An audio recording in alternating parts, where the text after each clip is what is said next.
Alright, what's up guys? Welcome to a brand new episode of the Blissful Banter podcast. Show baby. You guy. Once again, What's up? all the haters, for all the naysayers, Yeah. for all the people who counted us out, you are right. But we're back for real this time. And I'm joined by the amazing host, my co-host for tonight, one Mr. Emmanuel on the rocks, Kisiangani. You guy, how many times will we be back, bro? You guys, we're back like spine, you guys. Huh? Yeah, I'm very confident. You guy, I'm trying to put our backup mic here, you guy. Lakini sasa all Shikilia the tu, you guys. Eh? Shikilia tu. I hold it, eh? And you hear. Kwambia ile balance utapiga hapo, you guys. You guy, we are back like we never left, baby. Brand new studio. Huh? Look at this This guy, we are moving on up in life, you guy. You guy. You can't even post my own shit in peace. You guy, you posted your... post joke yangu pale, comments ni wapi pod. But wapi pod, man? You are working on them. Unadhani hizi vitu zote ni rahisi. Putting together shit. Hey, you guys. You guys doing things and organizing manenos, you guys. You know how many people have had to con ndio to shike hii equipment. Hata wacha nivae you guys. Just for the enjoy sake the fruits of my labor, you guys. Yeah? I'm the one who's gonna pay for the sins, man. So you guys, how are you, man? It's been a minute, huh? For the past 2 weeks, man, nimekuwa na homa fulani. Mimi nashuku ni COVID because coronavirus. For sure, at some point I couldn't taste, I couldn't smell. For real? Yeah, I was having sex like I was in a porno, you guys. How's that? See, in porn you can't smell on me. It was so much fun like that. Oh, like when you're watching a porn. Yeah, it was there's no smell, there's no taste, you guys. I felt like more freedom that way. Oh, but it was serious, huh? Yeah, it was serious, man. You guys, I thought you had the much dreaded event. No, the much dreaded cannot find me anywhere. When was the last time you pulled out a raw, you guys? Jana. Check you, Jana. Yeah, asubuhi. You guys, that is very dangerous, you guys. But anyway, if you have one partner, you guys. If you're in a committed relationship, man, it's okay to raw dog one person, you guys. Yeah.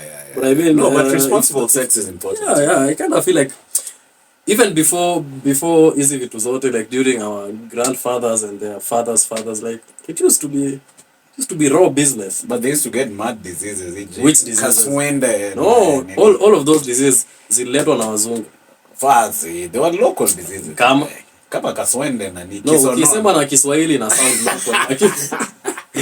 Kaswende na kisonono was making laugh. Actually, most of these diseases were brought by those European soldiers. But I feel like most diseases are caused by lack of hygiene. Yeah, so maybe I'm sure there was a local version of sexual transmitted diseases, but there are some which were brought in by the mbeberu, you guys. For sure. I was saying this name like in 19 what like kuna wase walikuja waka vaccinate like Africans. I think ilikuwa ni measles ama nini. It was a vaccine against a certain disease. And you can see a correlation from that time they vaccinated people to the rise of like HIV and AIDS cases. Oh, for real? Yeah, so there's that conspiracy that like they actively knowingly infected Africans with AIDS. But you guys, that's nasty. But where's Ken Beda when you need him, you guys? Ken Beda is the king of conspiracies. In the comments, kitu kubwa pia mazee imekuwa minute. So yeah, that's because we've not been posting. Yeah, if ever tumesema kitu wenye it's not factually right, please don't be afraid to comment. And this is the right time when you learn from watching other pods. Please subscribe. It helps actually. Atusemangi enough. Yeah, man. I think we have 3,360. No, 70. Or 70. 3,370 subs. So hit the like and subscribe button. Kama kawa. Yeah. Venye tunasemanga, hit the subscribe button. Nani anasemanga hivyo? Mwaf. Yeah. Okay, Mwaf is still working hard like an ant. Mwaf alinita best yake you guys. Siku gani you guys? Alikuwa Ranza alikuwa ameenda kupiga interview na yeye. Oh, for real? Yeah. So alipiga interview na Mwaf. Yeah. Shout out to Ranza. Yeah, Ranza is moving up in the... You guys, that guy is penying you guys. Limcatapult into the stratosphere. Yeah. So akasema Bashir ni boy wangu. The weird thing is like kuna best yangu comedian anaitwa Halaiki na mnafanana. I just post the video and just almost called my mom because that is a true legend there. No, but shout out to Ranji. Ilikuwa episode gani ya last week? No, see me because I think Mwaf has a radio show. Oh, ile base radio. Base radio. Yeah. He does like hip hop. But ile Mwaf on a radio show and unleashing one podcast per day, you guys. Yeah, Mwaf is doing. Nilikuwa naona video fulani. I don't think antapata yenye ni Mwaf na Raps. I think like 10 years ago. Yeah. But we could argue that he has the power of momentum. Yeah? Which we lack. You guys will lack because of a certain 5th in January. In a move kama nini. But we should watch out with excuses going forward. Huh? Yeah, I kind of feel like, first of all, tumesort story ilikuwa inatusumbua sana first of all production na studio. Yeah. Of which we have.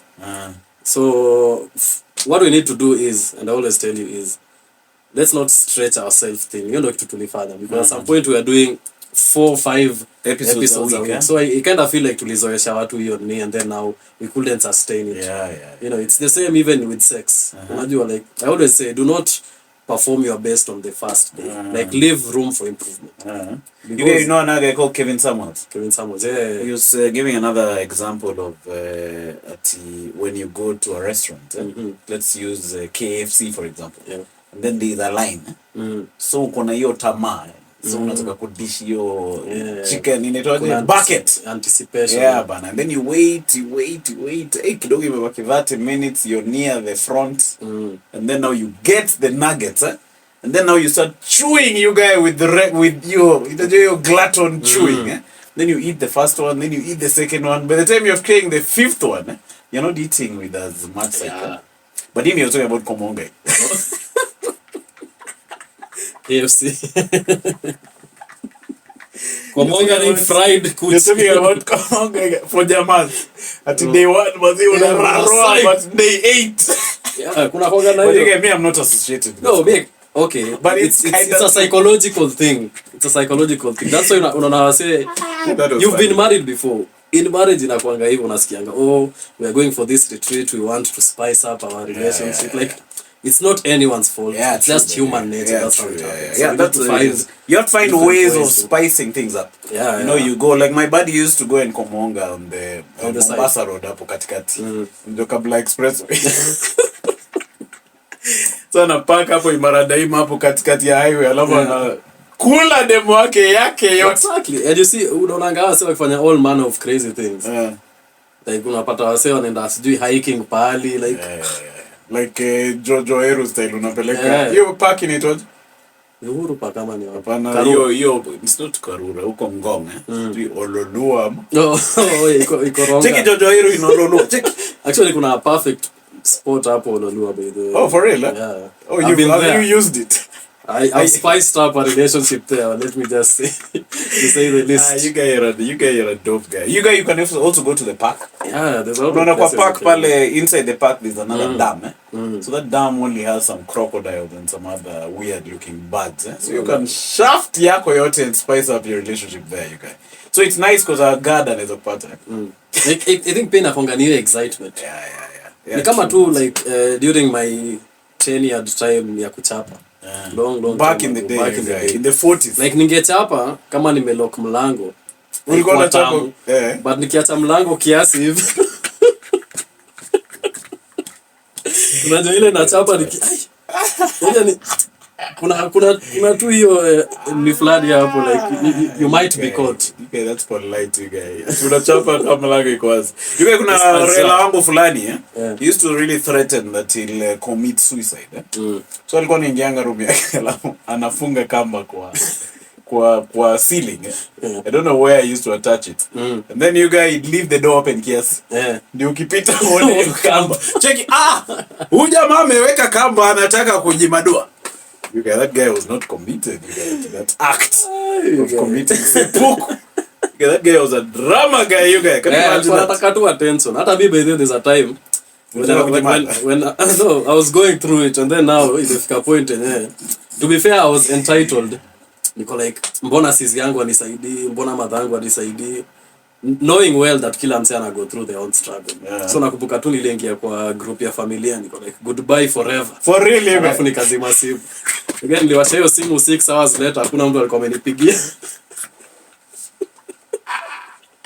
I don't nisema kwenda. Sad you guys. Can you imagine bluffing your own death and then people don't respond? It's like me when I lost my phone. Nikaacha simu yangu after I got a phone, see if I've got it on WhatsApp. So you guys had nothing.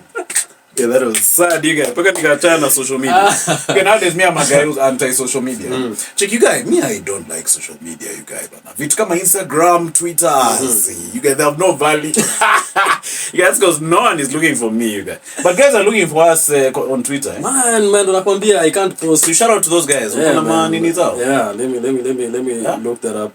Kuna dem fulani alinipiga nini inbox pale kaniambia pod iko wapi mazee you guys. I'm sorry 3 guys but especially Blissful Banter because I kind of feel like this is like the semaje like flagship. Like the flagship me like because some people they are so sick of like celebrity interviews and everything like just having a so kuna mtu anaitwa Karone.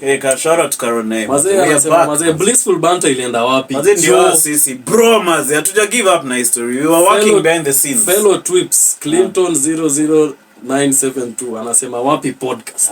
You guys. Hizi ni comments za video yenye mimi nimepost you guys. Hata wakicheka kwanza waseme hiyo joke ni funny but pod iko wapi? Kia kwanza waniambia mazee pod iko wapi? You guys, that is sad, you guys. Anyway, let me tell you about my day. Nilikuwa pale Upper Hill.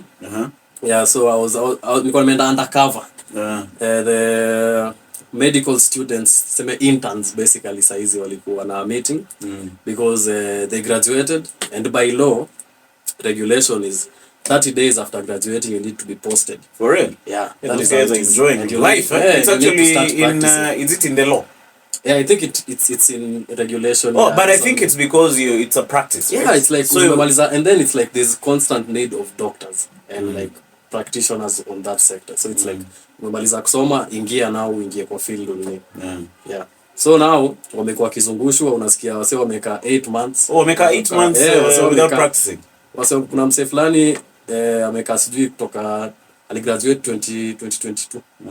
2023 yote amebaki and then it's like umekuwa in limbo basically because you need to go to that internship to get a license to practice medicine. Oh, okay. So without going to the internship you can't practice medicine. So the question is they are more or less guaranteed jobs this guys if you're a graduated doctor. No, the thing is kunaangana hii ratio ya which is recommended but it's like 1 to 1000 like one doctor to 1000 people of which atujamate as a country. Oh, okay. There's still a deficit of I think around 30,000 doctors or something. So hizo jobs and even now the government does not want to release those funds to employ more doctors and to pay them. And then it's like nimeka huko and me personally nilienda because nilikuwa nimemiss just being part of the camaraderie. Like nilienda huko nikasikia ile comrades power ya kwanza you guys. So you unasema power despite you being an engineer. Yeah, nakwambia nilikuwa nimecheckio role. Quack you guys. For today I was Daktari Bashir mazee. You guys be like viva. You be like that lawyer. Unakumbuka ile lawyer quack. Alikuwa anaitwa jobs. Ule wa 26 cases ule. Nimesahau jina yake. Hao watu kuinvite to get the inner sanctum of leadership. Hapo akasema is there any confident person who can speak on TV? Karibu ni you guys. Anapo promote pod. Check it now. I think we should have our jobs immediately. Subscribe to Blissful Banter. Banter inatokea kesho. Yeah, but it was amazing being part of them and then it's like it's so frustrating seeing that I say they're just fighting for what's fair. Like si ati wameenda huko kuitisha like mse ako like mimi nimesoma ni post tu mimi nataka kuingia internship nataka ku practice care. Mimi sijali. Then it's not as juicy. It's not as glamorous as they. I say first of all si ata unalipwa pesa mingi. Nasikia salary yao ni like 150,000. Intern. Not intern, doctor. Oh, for real? Yeah. So intern analambishwa ka that inches. Yeah. I think so. But I think it's hard as their beginning, but as their career is like fine wine. Yeah. So when they start off, it's a bit off, and then now when you're in for like 30 years, then you specialize. So most of them specialize. Yeah. If you want to go up. Yeah. Especially when you do your doctorate, when you start doing your masters and everything. I think that's where now you start making money. But now you're an old guy. So and specialists they're very old people. Then they have to go to work, you guys. But they love what they're doing. No, I'm just thinking if at all you don't feel like going to work at the age of 65. I think sometimes you can choke. But I think they're passionate about it. Yeah, and can you wambia waseni especially men si ukufa because of lack of purpose. Utapata daktari yako hiyo afika 65 amefika age ya retire, but now ni kama msee alikuwa ananiambia there's a certain, I remember the story now. Someone was working for a company, he worked, akakula pension yake vizuri. I think alikula pension ya like 30 mil. Akaretire vizuri, akachukua 10 mil, akashika ndai. And every day alikuwa anakuja kwa ofisi, anachill na wase, anaenda nao lunch. When he was retired? He was not working. Anaenda lunch nao, anaenda drinks nao, baadaye anarudi mtaa. For a whole year hadi akamaliza hiyo pension yake. Seriously? Akakuja akakinda ndai, sahi amerudi square zero. Like it's not even about the money, it's about the purpose. Because we at 65, first of all, half of your friends wamekufa. Wife yako maybe hata watoi hata wataki kukuona. So what else do you guys know 65 for me is 23 years from now. But me, I know I'll be chopping podcast. Maze, you guys are gonna chop a pod. You give me this career of ours, you guys, I'm doing it to the death. Take me come to the lady. Check it, sir. Unataka kusema, you guys, man. At least you can do this to death. Kwa ito nani? King. Nani? Larry King, yeah. There was also another guy called Frost or Al Jazeera. That guy was older than a baobab tree. Take away your Frost, take it. So, in regard to check it. Wait. Look at Biden, for example. That guy should be a thing. Ati anaongelea current affairs. Haita kusumbua for long, we mzai. Vision 2030, bro, utakuwa. You guys will be the sweet freaking buy and buy, you guys. You guys must. I think the older you get, the more religious you should get. Because now you're unaanza unakaribia, you guys. But also it's like the balance is low. So there's a dead at any age. Not true. That's what I'm saying as you're getting older. Yeah. Oh, because hapo ni assured. Yeah, it's assured that you guys. But yeah, it depends. Like an old arrogant who get older and then they just become bitter. Wana wale wase kama nikiwa mtoi kulikuwa na mse fulani mwenye mgonge tu mlango yake na bola, amechukua bola ameidunga kisu. For real? Alikuwa anaidunga kisu. That guy was hated life. Umse bana. Damn. You guys, alikuwa na tu bo. Alikuwa anadunga kisu na knife, anaidagarize. Because that guy hated children. He hated fans. That is sad, guy. You guys uliochio video mother mwenye alikuwa na zusha yake yote. Niliona kiasi but but nilisikia a couple profanities hapo. Oh, you didn't watch it to the end? I think niliwatch ile. First of all, nilikuwa nimeblock. Nimevaa headphones vena jisikia hivi. Even ndo nilikuwa najisikia like masikio ilikuwa imekuwa blocked mapua. So but nilisikia to a certain extent. Nilisikia kitu siawa say she was really telling another guy to he can fuck that guy. Check, I can fuck you. Chicken say serious. Saizi. Wewe alikuwa mtoi wake vipi?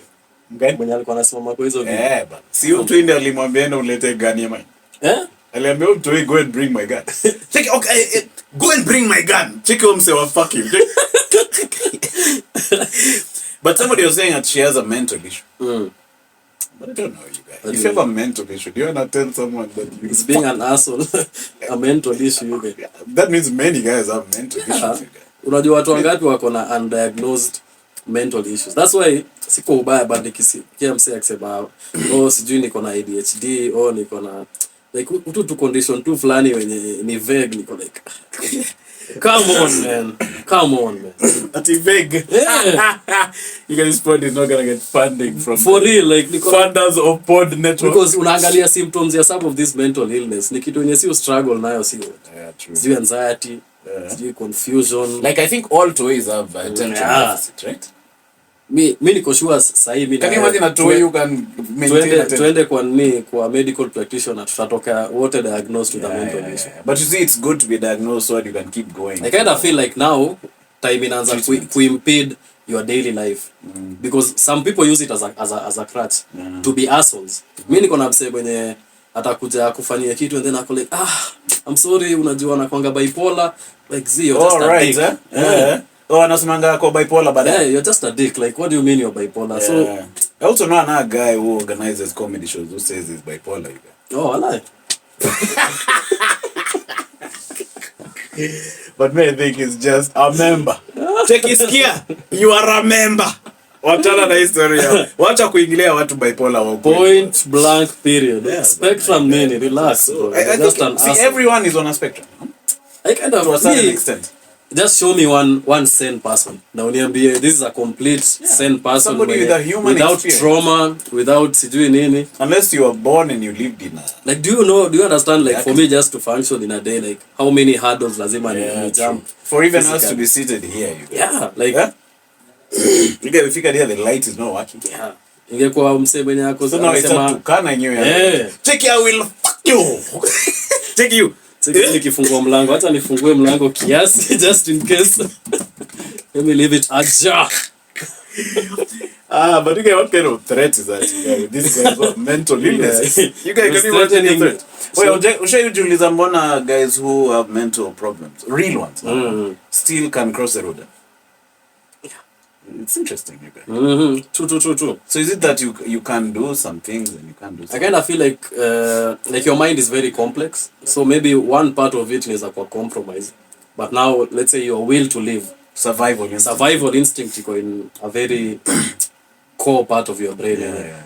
Yeah, true. It's like it's like you are good as dead. Yeah. True, because you can't leave. Huh? There's another guy as you're driving out of Apple Sabaki as you're going towards Mlolongo. Alikuwa anashikilia mawe alafu he behaves like he's gonna throw the rock at you. Alikuwa anafanya hivi. Kama drive. So mazee unamuona una suave. I don't know why no one ever shikilia that guy and peleka him to... Me kind of feel, unaona how I say, like someone who's like clinically mad, how I say. First of all, how I say if they are given just peace of mind, enough treatment, because some of them inakuanga ni mashida. Unapata mse alikuwa tu sawa. But like bro, every day mse ana deal na a lot of shit, hadi tu one day pops, huh? Yeah. So mse akichukuliwa apelekwe tu rehab vizuri, hata saa zingine ikawangi tu drugs. Akule for a month vizuri, asikuwe na stress ya nini. Anarudi tu pole pole. But it depends on the extremity of the case, I guess. Because me I've had someone mwenye nilikuwa nimeenda kukunywa base fulani na maboys wangu. So mse by the way alikuwa ni mse acheza ruji, I think. So tumeenda naye and then ile mnakunywa unaanza kurealize mse ana repeat the same thing over and over. So mnakunywa, first of all akunywi, akotoa na koroga keg. Kiasi anakuambia kitu. Then mnaendelea anakuambia the same thing, then anajiongelesha. So after hapo nauliza best yangu niko like mse wako akaniambia mse I think alipitia like a bad breakup, akosana dem yake, so like hizo stresses zote tu hadi akaruka kichwa. The next time napata na boys wangu ananiambia mse tulienda kumvisit Madhare nini. For real you guys? Yeah. And then after a month nikapata nao tena ametoka kwa sawa. Oh nice. Is he 100% ama ni sijui, but now shida ya mental problem also is people are always looking at you weird. Check it. Like it's so hard to convince someone. You can never recover that umerudi vizuri. Because the doubt is in people's mind. Yeah. So anything you do, guys will start looking at you for check it. Like maybe that chick is not, the chick was yelling saying she'll fuck this guy. Maybe she was just angry. Yeah. But now because guys are saying, I don't know if it's an assumption, guys are saying she had mental issues. You know, so now they're judging that thing because of that, and maybe she was just pissed off with that guy. Maybe that's her way of looking white. Check, you think because you are white, bring my gun. Can you imagine? Alicia. But how can you have a gun and you have mental challenges? Okay, that's a problem right there, you guys. Corruption. You guys, when I was growing up, we had this neighbor who was married. It was a white guy married to a pointy. No, a white guy married to a Django lady. You guys, umaga alikuwa na drama, you guys. Umaga alikuwa na veve kanga hapo nje ya keja. Kabla veve ikuwe kitu like a mainstream. So in the after alikuwa nakatoa hapo nje ya keja. I think that guy got her from, I want to say, I can't say got her because her daughter was my buddy. So this guy, I don't know where he met this man. Yeah? So mazi umaga alikuwa na drama, you guys. Kill me now! Anaambia huyo mzungu sasa. Wenye mzungu wanakwambia ametulia ni kwa sababu ameturned red. So my mother used to go there to try and to lead her. So me, I'm scared. I used to think she'll beat my mother. But you judge such a person. If there were phones those days and a recorder, I'd say we also kuna kwanga tu na wase kama wenye wanataka tu hiyo attention na drama na but how do you tell you? Yeah? Me I think by the once you stop feeding it, kama unaona venye mother yako alikuwa anaenda kila time akimni, so every time ina work mother akikuwa dramatic anaona someone anakuja na calm down. So day moja tu mngeacha tu apige nduru hadi achoke mwenyewe. Imagine umepiga nduru hadi unanyamaza tu narudi kwa keja. Mazee guys, yeah, but there's no reaction you guys. Hey, she used to kneel down hapo in the roll in the parking you guys. Kuna panga na wase. Me weirdly mimi mse mwenye.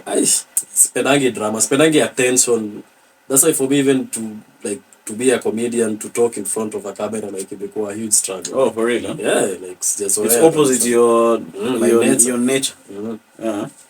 That's but you guys, you're confident enough to chat with the door open, you guys. Check you opening the door, check ya. Check no, si mguu iko hapo. Check you guys with leg the towel, you guys. Check ya haya. Just let me think of Anne. Check ya Anne is a bitch. That feeling of getting caught, you guys, it's better than porn, you guys. That feeling is. You guys, nowadays I was at my bros house, mazeni kaenda kwa sitting on me, chapa yangu yote. And we were too easy. And got me introduced to some pornography. Yeah. So I went and wake up the video, you guys. I was on the couch. You guys really chappered on their chair, you guys. Check it. You guys, that was a shame. By the way, I'm sorry, man. I'm sorry for doing that on your couch. Check it the next day on the couch when you guys are eating. Check it. Alafu ile nyama inaanguka na ukota. Ukijua tu. But at least I've confessed, you guys. So historic. Your video ikicheza Day of Judgment, you guys. Tasema ilikuwa kwa pod. Check hapana hiyo forward. Yes, because nishaongea hiyo story kwa pod. Penance. Ndani ya people itatumika kama evidence kwa nini? You get anything you say or do. Imagine ningi hapo alafu waeke zile episodes zilikuwa tumelewa you get. Yeah, those but we didn't say bad things. It wasn't like real raw and rare.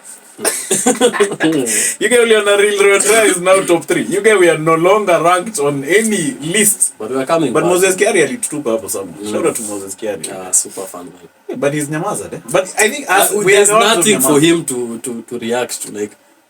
Imeka how long? Yeah, this pod is dying pole. No, imerudi man. Yeah? Speaking of dying, you guys, hii jua ya Nairobi unaonaje? You guys, it's really hot. Last week I was in Addis Bila Baba. Bunyambi, how was the experience? It wasn't. Give us the gist. It's a very cold place in the evening. Kuna chapo na baridi ngine hapo aja. But during the day I think the elevation there is higher than in Nairobi. But it's a nice city. I like the places where like the city kuna paths za usai kutembea. Zinajitanga ni alleys. Alley? Sio kani alley. O si zile katikati ya building. Pavement. So kama hizi za Uhuru Kenyatta hapa tao.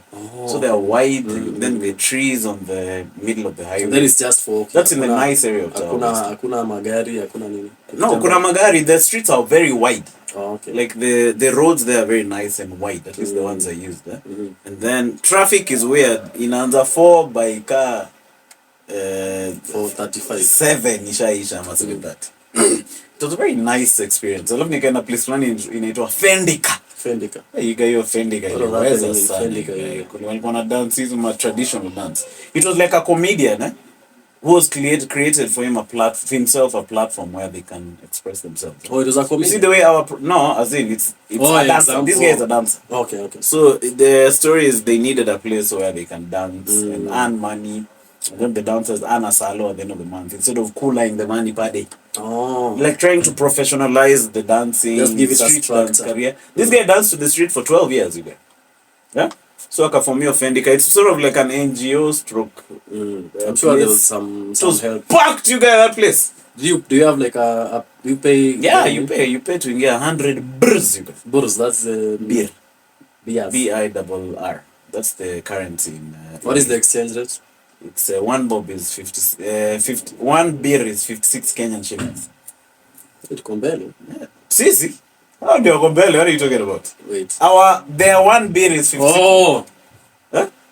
You get na one bob. You get uko nyuma by 56 bob. You get life in that place is not cheap. Alafu you guys convert dollar your place, like when we checked in like this, we went and changed like me changed $100. So it came to 5,600 birr.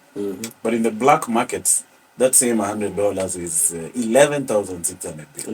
You guys there, you cannot convert the birr back to dollars either. Lazima umalize yote huko. Hata for the citizens. Huwezi buy dollars. Huwezi. So ukitaka travel unaenda kwa bank. First you go with the letter that is saying where you're going. And after they'll give you maybe $200 even. So there's even a cap of the amount of... Yeah, but you guys, they are really shikiliing their foreign currency. Okay, while you are away, Maze, the Kenyan shilling you guys has been appreciating. Yeah, kuna time ilifika hadi 130 you guys. In fact, when nilikuwa na jinyima because nilikuwa na $100 fulani. So nilikuwa na friends arudi ifike 16 Gs. Cheki mimi nikirefresh rate hapa Maze ndio hiyo place. Aya imeshuka sasa ni 144. Very volatile man. Maze imeshuka. But you guys, what kind of what tricks have this guy done? Actually I tried Maze. Nimejaribu kustudy because the last time nilijaribu kuongea history ya economics and everything. Me it make sense kwangu. But I think pia wanasema now sijui kuna Eurobond fulani tulipa. Yeah, there was an influx of dollars to this Eurobond thing. So the influx means there is a lot of dollars in the economy, meaning the value goes. The value of the dollar goes down because it's in abundance. Yeah, right? There's another TikToker called Lewilin Ouye. They did an ABC explanation of that thing on TikTok. Cheke sasa kenye imehappen ni Eurobond even anongea. Unasikia? Shout out to him. He has serious following up. Mimi naenda kumwatch. Sana kwanga msetu anaongea tu hivyo na hizo vitu zake. Cheki scamming ni nini? Scamming ni kama uchukue do. Cheki wewe Lewilin bana. Ongeza pace ya kuongea na wache kuongea pole pole. No, mimi nataka following like an answer. Because that's the thing. Unajua hata nikwambie tunatakaga kujiona sini wanoma, unaona? Kama mimi story ya finance iko like mimi kitu yezi nile you guys nilijaribu kusoma hiyo trade you guys ku understand why the dollar is appreciating. Because umse alikuwa anaongea in a lot of financial jargon. So alisema nini in other words? What did you glean? But kama huyo jamaa ndo alikuwa ananifunza you guys. Yes, we should have that guy on this pod. Muite jo. You likes my videos up at the pad. That's why wasemanga you're not a master until you can teach a 5-year-old. And then I also think you just being yourself is one of the most brilliant things on earth. Yeah. Like say again, not trying to sound smart and talk in an accent. I don't get to even be weird. Cheki sasa for instance ukiangalia Ponzi scheme. Cheki video kiwa cheki.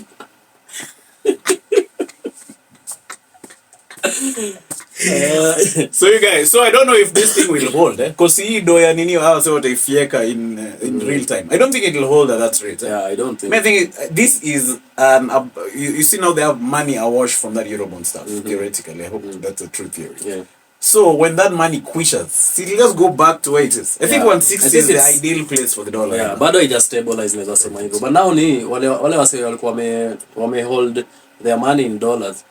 Like wale wenye walikuwa na like wase walienda kwenda kuuza dola zao because now they were scared. They were like, hey, but those guys are paper hands. From 160 to I feel like kama unafanya anything una invest na si long term, any small changes inaweza kushtua. Kama wase now we've made losses.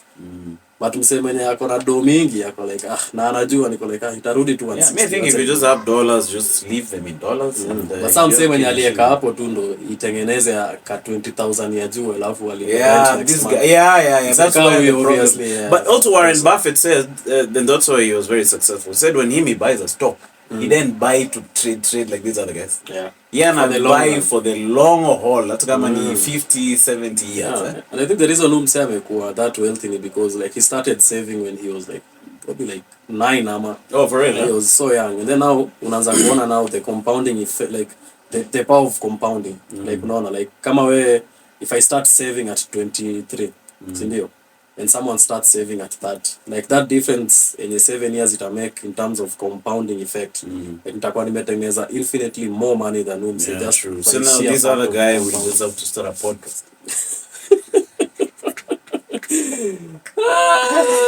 But you guys, nani dali dedi you guys? Keep two. smart. Say, you guys, your story. The heck I is don't know going what on? is happening, man. Huh? Like, there seems to be starting to say a curse, but now it's a strange pattern of like now athletes dying in many. Kwanza kuna madem kama wawili walikufa because I think one of them aliuliwa na husband yake, mwingine That's before. Yeah, before Kiptum. During your time I'm a femicide. Yeah, your time. Now kuna Kiptum. Oh, you're just talking about death generally. No, sinaongelea like death in that athletics community. Kwani those two chicks were from No, misi kuna madem wenye waliuliwa by the like athletes wenye kuna mwenye. Oh, madem athletes. Yeah. Ish, I never knew that. Ilikuwa it's crazy, man. See a recent thing. Yeah. Probably 2 or 3 years ago, but yeah, kuna mwenye alipatikana kwa hawa yake sijui 10. Then husband yake akakuja akashikwa in relation to me. Then there was another one before that. So there's a chain death of athletes. Eh? I don't know what's the I mean, let's say for our madam maybe ni story ya umetoka kushika do. I mean, do inaweza create now that type of friction which can lead to like where guys trying to control the chick. But now kama ya Kiptum, that was just an accident. Yeah, man, it was a nasty accident. Guys were trying to create a narrative of him versus the court. Mshesikia Matthew. Yeah, hadi niliona msee alikuwa hapo anasema ati sasa Eliud Kipchoge anafaa quit in honor of Kiptum. Like, bro, come on, man. Like, Kenyans wanakwanga insufferable sana. That guy must have been writing. Really hard to impress Kenyans. That guy must have been writing that tweet in London. Cheki mimi wacha niandike vitu hapa nafikiria. Cheki toa hiyo ng'ombe hapo kwa hizo mambok. Because you guys, that is the dumbest thing ever. Twitter is the worst thing to happen to civilization because for once you can in our lifetime, everyone is entitled to an opinion. That is the worst thing that has ever happened to us. That's what I always say. Like, Sagodi made you not know someone's thoughts for a reason, nigga. Hey, why scroll Twitter and then I'm saying, like, how dumb thou art. Check it, how dumb thou art. Actually, there's a hate it tweet. But it's a very toxic, loud place. Yeah, bro. Ni kama place yenye ukiingia, guys are just yelling up. Yeah, unaingia and they think and then let me tell you now, Kenya you thrive huko now huko ni scandal and ni kama recently nimekuwa nikifollow Twitter. I don't follow a lot of people. I don't follow the right people, but sometimes ni kama jana kuna story ya boy fulani aitwa Carlton. Naonanga ni zake, is a big wig. Kuna wale wasee ni a tweep. Is a tweep wale wasee wani. So apparently yeye sasa yeye na demu mwingine sasa mwenye pia ni tweep hapo. So kumbe walikuwa na something ilikuwa ina happen on the background. I think walikuwa nafiekana. And then something happened. And then sawa wakaanza tu kuanikana screenshots for female tweep and a male tweep. Yeah, you guys. So you guy udem anakuja mazee anasema venye umse ni broke. Alimpeleka 18 alafu anaenda kwa meza zingine anamuombea madrink. You guys imagine that is bad. Nani mtu unajulikana you guys. So people start making memes about Carlton. Now Carlton pia ana release screenshots za udem akimwambia sijui venye it's nasty business, man. So I think that means if you're in a relationship, keep all the info. Pick screenshots tafadhali. Isiko hapo mzee anatoa screenshots zako alafu. But what unafanya kitu hiyo? Mimi hata nikwambie if there's one place in I want to be famous, I want people to know my work, but siwezi taka kujulikana because of my name because most people by they are known because of their personal life. Unajua nani? Si ule mwenye alikuwa na date nani? Ule like me, I don't want my reputation equal about. That's why I don't even post to anyone I'm dating you guys. Yeah, me niko like it's all about my comedy and maybe picha moja mkibahatika and that's all about it. Yeah, me hizi vitu zingine ujuangi. And then can you imagine the type of information that the person you once loved akona access? Yeah, man, they can really expose you. Yes. Yeah, there's another time I broke up with some chick. Then she sent me a message and told me, "You're a short man." Okay, when him take how long to realize, but taking me, you're a short man. Checking me. I really looked around you guys. Checking me. Hey, am I short? Nilimaliza leo kwa hiyo meeting by the sasa kuja akasema by the there's a difference between medical students and interns. A short man is not a boy. Nigemzee alikuwa anajua ule demo mine. Bila juzi nimeona huko Nigeria mshort. Unaimba usijui. Akina. Yeah, iko na pop. Yeah, akina pop. Ike. Aki. Yeah, those two guys. You get that guy yenyewe Limeona online on Instagram. You You get guys that guy. ulipata name mtaani. Ndio shida ya internet. Acheki jana nilipatana niliona Jay-Z jana bro. You get niliona anakamzee sahi. Sahi hizi actor role ya mtu wingi. But even at that age bado at that time ilikuwa tunamuona they were still adults. Yeah. Now he's a Zack. But you guys regardless of ni hours walinchekesha sana. Like I kind of feel like Afro cinema like like you pata a lot of hate na nini. But me nili grow up nikiwatch ma Afro cinema. Hiyo hata siwezi hata kusema ati hiyo nini. Like wali entertain for a long time. And I kind of feel that is the reason saizi even like their production in terms of music, in terms of everything is so good because they were willing to fail earlier. Yes, true, yeah. And they failed so much that they became good. Like, and I watch my movie. Hizo ma CGI zao, mse uko hapo sijui. Ada, is that you? Kidogo unaona lightning like and that was kitambo, right? Yeah, but saizi you guys like come improve man. Like Clarence shot. But even right now maze Kenyan films are doing so well. Yeah, true. You guys speaking of directors and stuff like that. Kuna mtu anaitwa Trevor. Okay. The guy is really kosana with Eve Mungai. Nimekwambia story nimeipata nao. Wapi? Okay, see wow, but nilipata na Eve. So I was supposed to do that's what nimetumia English. I was supposed to do a show with nani was it Bujita, YY, Obina ndo alikuwa ameorganize. So I get there ilikuwa Kasavera. Sindio? So bado show inaanza baadaye so we are chilling. So now tuko hapo Obina akoleta kuna hii food nini. So niko hapo mimi Butita aka come through anajitangaje the hardest working man in earth. Mwaf. Neighbor wako tumbili. Haya kiasi wakaanza unajua sasa ile tu banta ya like industry jargon kiasi wakaanza kuingilia Mlamua kiasi wakaanza kuingilia Trevor sasa wanasema venye Trevor nani anaoingilia basi hawa waseobeka hapo sasa okay. Because now it's like Eve sasa inside jokes inside jokes to like Eve obviously ndio the face of the knee like Trevor tu ako hapo ni kama yeye ndio nini and then if Mungai akakam meet man ameiva ako sawa ndio angusha one or two lines nah you guys would have taken over from Trevor right now you guys kwanza alikuja you guys post yetu ingepanda you guys angeipost tu mara moja kwa nini yake alafu ambia watu kama Eve na wote mazetu ongee kando tu kama tunaweza inua hii we can be there for you so ati umse ame take over hizo channels za Eve yeye ndo alianzisha ama what happened I don't know I think so I think he was the brain behind the thing, but this chick is the face. So now the question is, would you rather be the brain or not the face? Because I think guys will just hammer and go to this other chick, because she was the face and she's very likable. Exactly. And then this guy has said that her services, he actually posted on that her services are no longer needed. Such and such. Yeah. YouTube, sijui nini. 7 subscribers YouTube. But then sasa inaitwa Kenya Online Media.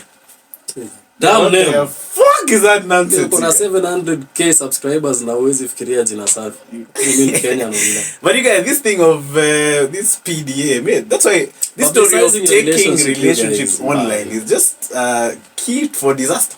Yeah, niwaambie mkiwa lucky mazee, maybe day moja nitapost mkono. Hiyo nitakuwa nimeenda sana. Yeah, bana you guys. Kashado hivi. Ama if you post you make it very subtle like Bilba.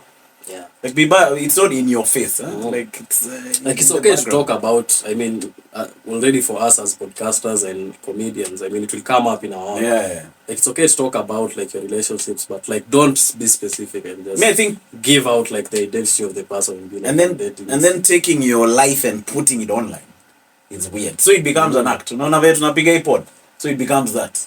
Chika, wait, usipunguze uso kabla tuwashe kamera. You get? Although Nani is really doing those things, then he seems to be penying. Mulamwa. Yeah, fuck that nigga, man. Why, but? That guy did your joke. Guys, alichukua joke yako akaichapa you guys. Akwende kabisa. Hasa walikuwa wanaingilia Mlamua by then nimekumbuka. Walikuwa wanasema ati umse ako na 1 million cash anakanga tu nayo kwa nyumba ya ku cloud chest. Oh, for real? Ya kufanya hizo mavideo. Hizo mavideo. You guys wanna so these guys, but maybe it's also cloud chasing, huh? That's why Mr. Believe until the fat lady sings. I think fool me once, fool me twice, man. Mimi nikijipata nimekubali any cloud chasing me, man. Maybe we're even wasting our podcast talking about that shit. Trump ametoa sneakers. Yeah, but you think he's throwing those sneakers ndio alipe hiyo 400 meters. Ndio remember alipe 400 sneakers you guys. But you see, I was thinking about it. If he has 1 million followers, see those sneakers are going for like $400. And then he gets 1 million guys to buy those sneakers. You guys unajua amelipa hiyo deni ya $400. Don't say akona die hard fans. Yeah, but you guys are a lot of black people in walivotia Trump. Were there? Yeah. Yeah. You got a lot of black people walivotia. So why did he lose you guys? That's why I ametoa sneakers you guys. Yes, I am capture the minority. You guys, man. I should talk to Michael Jordan, you guys. But he's also had a few things which flopped. You know, there was also Trump steak. Trump steak. Nyama. Yeah, Donald Trump, you guys. Can you imagine unakula nyama ya Trump? That one flopped, you guys. I'm not gonna eat your meat. Guy, man. Pause. Hold on. Guys, that's what you should have thought. You want guys to eat his meat. No, I want them to feel me inside their mouth. Maybe you should have written eat. Maybe his slogan should have been eat this meat. Pause. You guys, Trump is winning, you guys. You guys didn't think he'll win, you guys? Yeah. But his competition don't even know he's competing. He's won before. Check his competition. Check it right. So do you think when he gets he's gonna stop the war in Israel and Palestine? I think the US right now needs a dictator like Trump. Yeah, because I feel like they're crazy. Everything is going like haywire. Yeah, there's no structure, there's no authority. There's a concept called freedom in a boundary of freedom. I feel like nowadays guys want to just live their lives without any boundary. Like I feel like freedom works within boundaries. Like see, we are free to use this space, but the boundaries are we don't come here with water and pour it here. Yeah, okay. We don't comong on this table. You know what I mean? Yeah. But I feel like in this generation, guys just want to live without any boundary. Unataka tu kuishi venye unataka. So guys want to go to some San Francisco, chape methamphetamine, walk around outside. Have you seen that knee? Huh?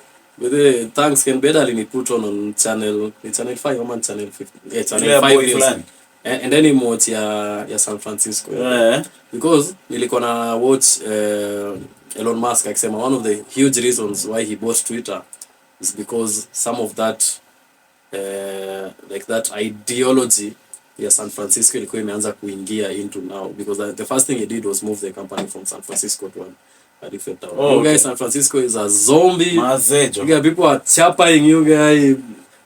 Tranquilizer you guys. Elephant trunk. Can you imagine you guys? Check you guys on the streets. And then they're just walking around. Have you ever seen them sleeping? Ni kama wamehangiwa kwa hewa. That place is like an apocalypse, you guys. And then there are some states where they're allowed that unaweza ingia tu uibe vitu ndogo ndogo. Exactly. You get what the fizzy is that? Guys, it's not a felony, it's not a misdemeanor, it's not a knee, like unashikwa unapewa ticket. Kuiba unapewa ticket ni kama parking. So me I think that is the thing ailing America, you guys. Yeah, it's become so free, man. Did you see Tucker Carlson and Vladimir Putin? Yeah, your interview. Yeah, Putin is actually quite smart, man. Yeah, but he was ulikona hizo memes that anaongelea ma history. Ndio. Hiyo ndio ilikuwa ni yake. Check it, model chelewa podcast, check it. In terms of the late, my dad is late he died in 20. And his dad was actually part my of the grandfather was a chair maker. And shika hiyo history yote ya nini. That is admirable. Be agent you guy all his life. And then akakuja hadi akaambia Tucker Carlson like story ya CIA venye yeye alikatazwa kuingia CIA. Nani? Si Tucker Carlson alikuwa ameapply kuingia CIA. Oh, for real you guy? Akanyimwa. Na Putin anajua. Alimwambia soma dossier ile intelligence yenye uliona akienda kwa supermarket, because now the narrative tuliseliwa ni after the war started a lot of brands pulled out from Russia nini. And then umse Tucker Carlson anaingia tu kwa like a grocery store. Ase wako na but you guys, maybe it was a grocery store kama ya nini. Oh, KitKat ziko American brands. The brands they started going back. They never left. No, they left Q Sniper. They left. No, they left. Some changed names.